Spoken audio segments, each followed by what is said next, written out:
went on to sail. I went into sailing. I sailed in the Gulf on a yacht that I purchased. It was a 34-foot sailboat named Columbia. Now, aside from all that, we're going to get back down to what structural conformity is. As a people, we believe that we should follow the rules. Follow the rules. Do what you're told, and you'll be successful. Go to school, get a good education, go to college, get a good job. Move in a neighborhood where all the roofs are the same color. This is real estate conformity. All the roofs are the same colors. The houses are conforming in colors. All the lawns are laid out perfectly cut. All the cars are parked where they should be parked. All of the people there go to work at 8 in the morning and they all get off at 5 o'clock. That's conformity. That's what we are told is success. That's what we are motivated to do. We're motivated to move into that environment. And we have nothing else to go back. As a people, we have nothing else to go back. We don't know any other way. And most of us, if we can't achieve that, we consider ourselves a failure. That's structural conformity around the world. Everywhere the people of color are, they follow that pattern. As if though there is no other pattern on the planet Earth. And in fact, for us, there isn't. It's just one. And we all do the same thing. William Pitt was the first black man to circumnavigate around the world alone. It took him 22 months. He was 55 years old when he undertook that voyage. And in his book, he expressed some things that just mind-boggling. One of them is, whatever port, he went into 9 ports, whatever port he went into, the people were there welcoming him into that port. Mostly Caucasians around the world.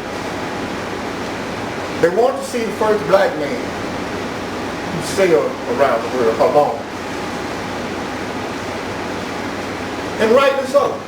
It shows that the world is ready for us. And this was 1987. 1987. Okay? The world opened its arms for this black man because of his courage, his endurance, and strength. The boat that he sailed was called a commitment. Profound. He stated in his book that down in the South Pole, a storm suddenly came about, struck the boat, and the boat flipped over in the water several times, but it had a keel on it that weighed probably a ton or two, and it upright. And come back up and upright on the water. And he struggled to survive after that. His life was in the grip of death. All of his food had been contaminated with water. He didn't prepare to be flipped in the ocean. He prepared for everything else. So he lost his food, he lost everything that he had, and he lost his means of communication because with the salt water, he had take electronic instrument, it kills him almost immediately.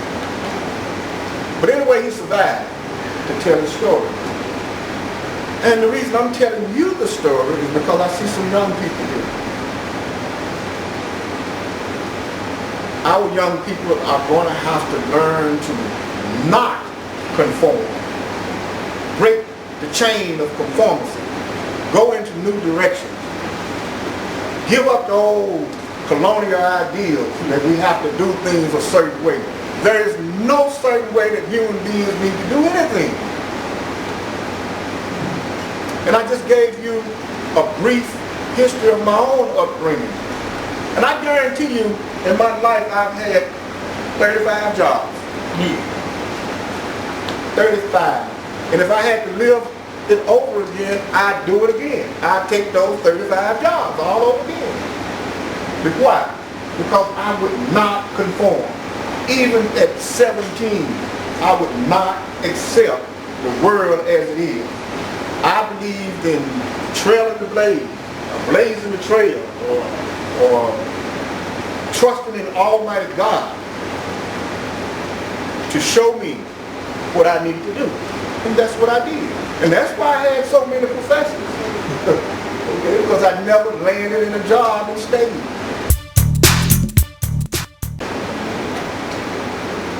Now, getting a job and retiring on a job, is that a bad thing? No, absolutely not. But the point of the matter is, should we all, 40 million of us, look to get a job and retire on that job? Absolutely not. That's the point. Why are we all the same is the question.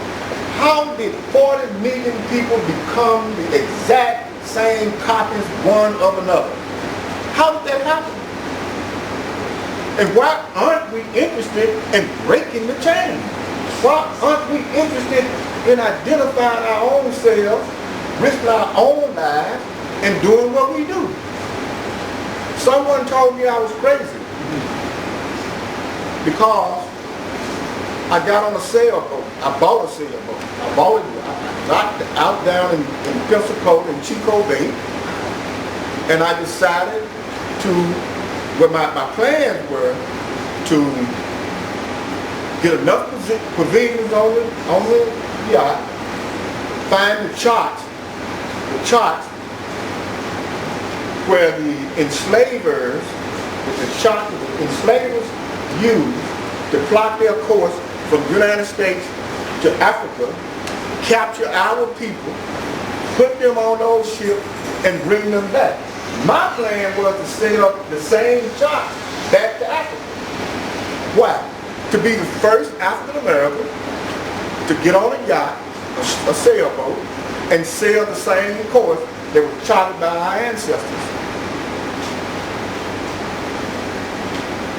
The moment that I got the provisions on the boat to prepare to take that voyage, called the people who committed to go with me, they bagged out.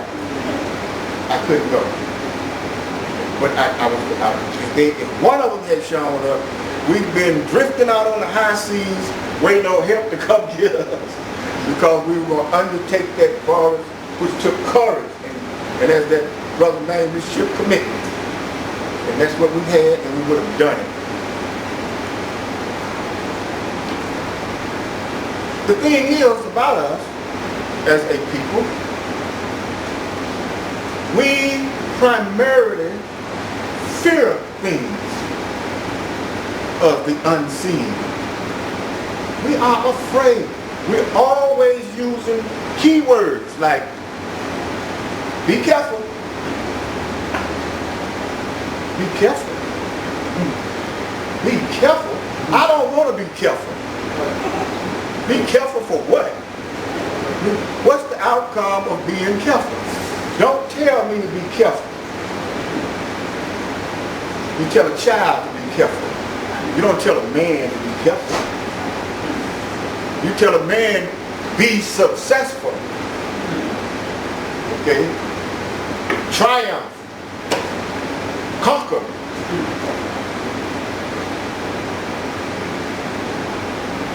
Destroy our enemies. Take them out. Kill them. Get rid of them. That's what you tell a man.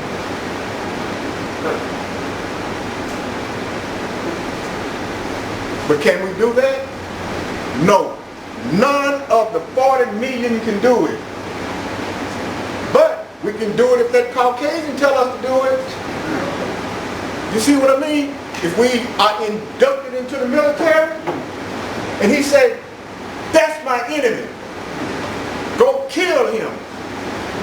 Without hesitation. No delay. No flinch. No fear. Oh, what I'm saying is not me saying it. It's documented.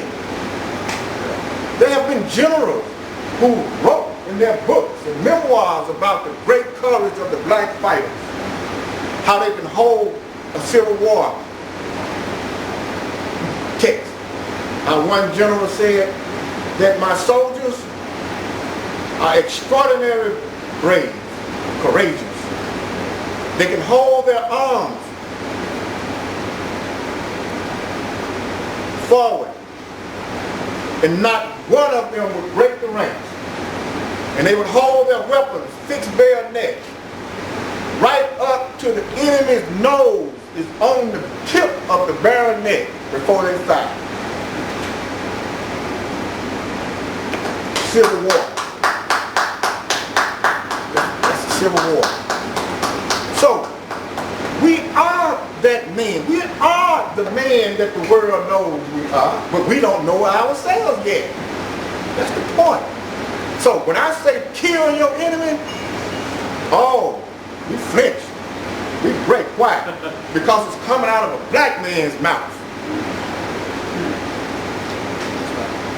A black man's mouth. That's this. Black. That's right. Coming out of this. That's right. We don't trust it. We don't trust this. It doesn't mean, it doesn't represent properly. It doesn't make a statement. This doesn't make a statement at all. It's just present. It doesn't even deserve our recognition. Why? Because we are conforming, we're structurally conforming, we apply principles that doesn't work for us or don't work for us. We value, we put extreme value into our enemy's color. And when I write, look, I write Caucasian, one sentence. When I talk about the white man, I say Caucasian, European, and white. I use all three of them when I identify them. Because I know them. I know them better than you do. I know that they're all three different people.